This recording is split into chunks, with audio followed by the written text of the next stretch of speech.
एक गांव की बात है। गांव में एक गरीब आदमी रहता था, जिसका नाम भोला था। जैसा नाम वैसा काम। वह बहुत भोला भाला, सीधा सादा था। वह घर आए मेहमानों को भगवान की तरह मान सम्मान देता था। मेहमानों की बहुत खातिरदारी करता था। भोला का एक बेटा था, उसकी शादी की उम्र हो गई थी। गांव के पास ही एक जाना माना पर्यटन स्थल था, जहां पर उसके कई रिश्तेदार घूमने आया करते थे। जान पहचान वालों के अलावा अन्य अनजान मेहमान भी न जाने कहां से रिश्ते निकाल कर भोला से फिजूल खर्चे करवा देते थे। भोला बहुत भोला था, गरीब होने के बावजूद भी मेहमान की बहुत आवभगत करता था। अपने बेटे के रिश्ते के चक्कर में मेहमान को अच्छे पकवान खिलाता, अच्छी सेवा करता था, लेकिन मेहमान उसके भोलेपन का फायदा उठाया करते थे। उसके सामने तो रिश्ते का विश्वास दिलाते थे, लेकिन बाद में रिश्ते का नाम ही नहीं लेते थे। उसके परिवार वाले बहुत परेशान होने लगे थे। मेहमान की इतनी खातिरदारी करने के बाद भी कोई रिश्ता करने का नाम ही नहीं लेता था।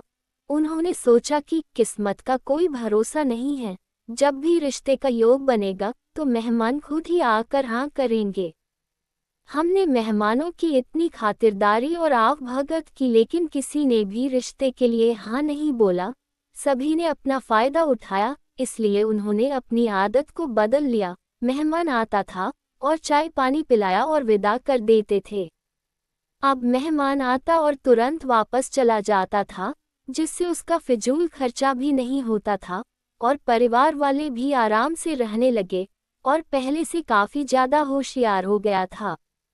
ऐसा ही हुआ, मेहमान आते रहे और उसकी होशियारी को देखकर रिश्ते की हाँ कर दी और साथ ही शादी भी हो गई और उनका परिवार बहुत खुशी खुशी रहने लगा।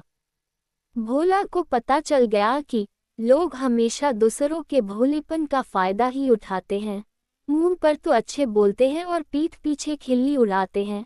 लोग या रिश्तेदार किसी के भी सामने जितना झुकते हैं, उतना ही झुकाते जाते हैं। जीवन में कोई भी कार्य समय से पहले नहीं होता है, सभी का एक निश्चित समय होता है।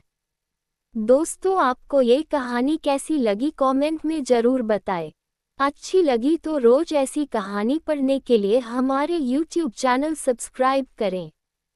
Kanpur story dairy. Thanks for watching.